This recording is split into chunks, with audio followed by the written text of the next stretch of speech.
ಈ ತರ ಸ್ಕ್ಯಾಮ್ ನನ್ನ ಮಕ್ಕಳಿಂದ ಆದಷ್ಟು ಹುಷಾರಾಗಿರ್ಬೇಕು. ಜೀವನದಲ್ಲೇ ಫಸ್ಟ್ ಟೈಮ್ ಸ್ನೋಫಾಲ್ ನ ಎಕ್ಸ್ಪೀರಿಯನ್ಸ್ ಮಾಡ್ತಾ ಇರೋದು. ಭೂಮಿ ಮೇಲೆ ಸ್ವರ್ಗ ಅಂತಿದ್ರೆ ಅದು ಇದೇ ಜಾಗ ಇರಬೇಕು ಕಣ್ರಿ. ಶ್ರೀನಗರ್ ಅಲ್ಲಿ ಅಫೋರ್ಡಬಲ್ ಪ್ರೈಸ್ ಗೆ ನಾವು ಸ್ಟೇ ಇದ್ದಂತ ಜಾಗ ಹೋಟೆಲ್ ಕಾಶ್ಮೀರ್ ಓರಿಯಂಟ್ ಅನ್ಬಿಟ್ಟು.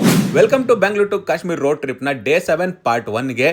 ಸೊ ಬೆಳಿಗ್ಗೆ ಎದ್ದು ನಮ್ಮ ಪಯಣ ಗುಲ್ಮರ್ಗ್ ಕಡೆ ಶುರುವಾಯ್ತು. ಟನ್ಮರ್ಗ್ ಹತ್ರ ಬರ್ತಿದ್ದಂಗೆ ಸಿಕ್ಕಾಪಟ್ಟೆ ಟ್ರಾಫಿಕ್. ಇದೇ ನೋಡಿ ನಮ್ಮ ಸ್ಕ್ಯಾಮರ್ಸ್ ಗಳ ಅಡ್ಡ. ಸ್ನೋಫಾಲ್ ಪ್ರಿಡಿಕ್ಷನ್ ಇರ್ಲಿ ಬಿಡ್ಲಿ ನಮ್ ಸೇಫ್ಟಿಗೆ ಚೈನ್ ನ ಮೆಜರ್ಮೆಂಟ್ ತಗೊಂಡು ಕಾರ್ ಒಳಗಡೆ ಗೈಡ್ ನ ಕೂರ್ಸ್ಕೊಂಡು ಕರ್ಕೊಂಡು ಹೋದ್ವಿ. ಇಂಟರ್ ಸ್ಟೇಟ್ ಗಾಡಿ ನೋಡ್ತಾ ಇದ್ದಂಗೆನೆ ಎಮಿಷನ್ ಟೆಸ್ಟ್ ಎಲ್ಲ ಕೇಳ್ತಾರೆ. ಇದ್ರೂ ಸಹ 10,000 ರೂಪಾಯಿ ಫೈನ್ ಕೇಳ್ತಾರೆ.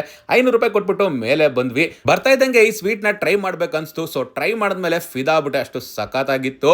ಇವನ್ನ ಸ್ಕ್ಯಾಮರ್ ಅಂತ ಯಾಕೆ ಕರೆದೆ, ಅಲ್ಲ ಬ್ರೋಕರ್ ಅಂತ ಯಾಕೆ ಕರಿಬೇಕು ಅಂತ ಅಂದ್ರೆ, ನಾವೇನ್ ಗೊಂಡಲ ರೈಡ್ ನ ಬುಕ್ ಮಾಡ್ಕೊಂಡಿರ್ತೀವಿ, ಅಲ್ಲೇ ಪಾರ್ಕಿಂಗ್ ಇರುತ್ತೆ. ಈ ಬ್ರೋಕರ್ ನನ್ ಮಗ ಇವ್ರಿಗೆ ಇಲ್ಲಿ ಕಮಿಷನ್ ಸಿಗುತ್ತೆ ಅಂತ ಇರೋ ಬರೋ ಆಕ್ಟಿವಿಟೀಸ್ ಕಡೆ ಕರ್ಕೊಂಡ್ಬಂದು ನಮ್ಮನ್ನಂತೂ ಅಣಗಾಯಿ ನೀರ್ಗಾಯಿ ಮಾಡಾಕ್ಬಿಟ್ಟ. ಆಕ್ಟಿವಿಟೀಸ್ ನ ಮಾಡೋದಕ್ಕೆ ಬೇರೆ ಜಾಗನೇ ಇದೆ. ಇಲ್ಲಿ ಬಾರ್ಗೇನಿಂಗ್ ಮಾಡಿದವನೇ ಕಿಂಗ್ ಅಂತಾನೆ ಹೇಳ್ಬೋದು. ಪಾಲಿಗೆ ಬಂದಿದ್ ಪಂಚಾಮೃತ ಅಂತ ಅಲ್ಲೇ ಒಂದ್ ಸ್ವಲ್ಪ ಹೊತ್ತು ಆಟ ಆಡ್ಕೊಂಡು ಕಾಶ್ಮೀರಿ ಕಾವನ್ನೆಲ್ಲ ಕುಡ್ಕೊಂಡು ಗೊಂಡಲ ರೈಡ್ ಇರೋ ಕಡೆ ನಡ್ಕೊಂಡು ಹೋದ್ವಿ. ನನ್ ಪ್ರಕಾರ ನೀವು ಕಾಶ್ಮೀರಲ್ಲಿ ರೆಂಟೆಡ್ ವೆಹಿಕಲ್ ತಗೊಂಡ್ರೆ ಬೆಸ್ಟ್. ಟ್ಯಾಕ್ಸಿನ ನಂಬ್ಕೊಂಡ್ರೆ 3 ನಾಮ ಫಿಕ್ಸ್.